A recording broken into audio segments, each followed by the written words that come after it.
अस्सलाम वालेकुम फ्रेंड्स, आज की ताज़ा खबर के साथ दी अरब इन्फो चैनल में आप लोगों के लिए हाजिर हूँ। अमारात में गोल्डन अकामा होल्डर्स के लिए नई सहूलतें फराहम कर दी गई हैं। मुत्तहिदा अरब अमारात की हुकूमत ने गोल्डन अकामा होल्डर्स के लिए नई सहूलतों का ऐलान कर दिया है। गोल्डन अकामा होल्डर्स के लिए अमारात में मुसलसल रहने की शर्त आयद थी।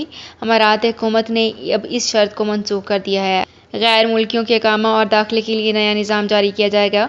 इसके तहत मुलाजमीन, सरमायाकारों, ख़ानदान के अफराद के लिए मुतअद्दिद सहूलतें भी फराहम की जाएंगी। लास्ट पे एक बहुत इंपॉर्टेंट पॉइंट भी शेयर करना चाहूँगी कि गोल्डन अकामा होल्डर्स की वफ़ात की सूरत में इसके ज़ेर किफ़ालत अहल खाना गोल्डन अकामा होल्डर्स की वफ़ात की सूरत में इसके ज़ेर किफ़ालत अहल खाना गोल्डन अकामे की बाकी मानदा मुद्दत अमारात में क़याम कर सकते हैं।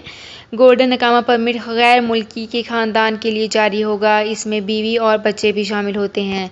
तो फ्रेंड्स, ये थी मेरी आज की वीडियो। होप आपको ये वीडियो पसंद आई होगी। अगर आपको ये वीडियो पसंद आई है तो हमारे चैनल को सब्सक्राइब, लाइक एंड शेयर कर लीजिए। तो फ्रेंड्स, मिलते हैं एक नई वीडियो में एक बिल्कुल नई अपडेट के साथ। अपना बहुत ख्याल रखिएगा। अल्लाह हाफिज़।